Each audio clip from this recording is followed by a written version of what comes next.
Hello and welcome to this quick video all about exponential, or EXPO as it's often referred to, specifically aimed at those of you that are pretty new into the hobby. Or maybe you've been in the hobby for a while and it's one of those things that gets talked about but you're not really sure what it is. In this video I'm going to talk about what EXPO is, how you set it on something like a radio, like this Radio Master TX16S, but also how you'd set it up on something like a multi-rotor, and that's RD Pilot, Betaflight, or something like iNav, because exponential appears in lots of different places and you only need it in one place. So having it both set on the radio and on your flight controller or stabilizer, if it has an EXPO function, can get you into a little bit of trouble. So let's talk about what EXPO is. First of all, what is EXPO? Well, EXPO is a way to deaden the sensitivity of the controls on your radio around mid-stick. And it does that while still giving you full travel of the control. So it makes it less sensitive. So imagine if you're flying a model and it feels very twitchy and very hard to fly.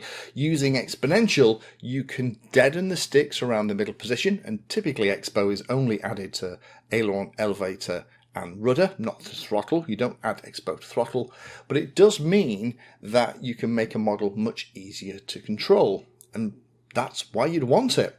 If you have too high an EXPO, the model can feel very difficult to control and you have to move the control on the radio quite a long way in order for the model to react. Or if it's too low, it feels incredibly twitchy and the slightest movement on the sticks makes the model jerk violently. Adding a little bit of exponential to the control means that around those very fine positions around middle stick where you just want very minute corrections and control, it means that is easier to handle while still giving you the full control for flips, rolls, loops and all the other acrobatics. So let me show you how you'd set it up on something like this radio first, and then show it on something like Betaflight. So here we have a model on the radio, and we're going to go into the model setup. I'm going to go into inputs. Inputs is normally where you would set exponential, because once you've set it on the control, everywhere else that control is used is going to have the benefit of having that calmer response around the middle channel stick position. Now, a positive value on most radios will make the stick a little less sensitive around the middle, and I'd recommend for something like aileron, 30% is a nice. And then for elevator, I'm going to do the same thing. Again, just give it about 30% EXPO on that control. And then on the rudder, I would normally add a little bit less. Typically something like 20 to 30% is going to be a typical value. Now that means in the rest of the radio, wherever those controls are used, I'm going to get the benefit of that slightly reduced sensitivity around the mid-stick. Now in mixes, for more complicated setups, you absolutely can add exponential in here as well. However, I wouldn't do it that way unless it's a very complicated setup and you know what you're doing. By default, I would always add the EXPO to the control in the inputs.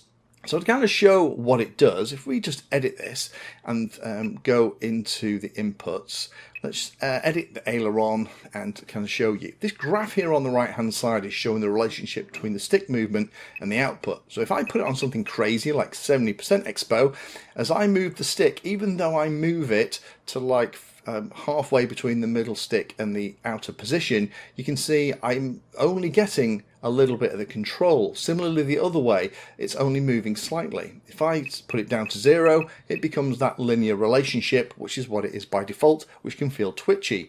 Going to a minus number gives you the worst condition, makes it super sensitive around middle stick, and then less sensitive further out you get. So I would recommend go for 30% on your aileron and your elevator, and go for about 20% on rudder. And that's fine if we're talking just about on the radio, maybe connected directly to something like a car, a boat, an airplane with that flight controller. However, more and more stuff we're flying these days has some kind of flight controller inside. And whenever that is the case, don't set the EXPO up, leave it at 0 on the radio, and set the EXPO up on the flight controller instead. It's a much better way to do it. It preserves the granularity of the channel and means that the flight controller can do all the cool things for you rather than the radio. So let me just quickly plug this flight controller in and show you what it looks like in Betaflight. So let's click on connect. And here is the quad that we're just looking at now. What we need to do is go down into PID tuning, and it's not here in the PID profile setup, it's in the rate profile settings, the next one along. And here you can see the EXPO setting. 0.3 is basically 30%, and you can set them on the roll, pitch and yaw, or the aileron, elevator and rudder, just like we have on the radio. If you don't have it on the radio, absolutely come in here and set it on here instead. It will make the model much easier to fly. Higher values again will make it feel a little bit softer, lower values will make you feel a little bit more connected, but could result in a twitchy flight. This kind of setting is what I would normally have for some kind of cinematic quad.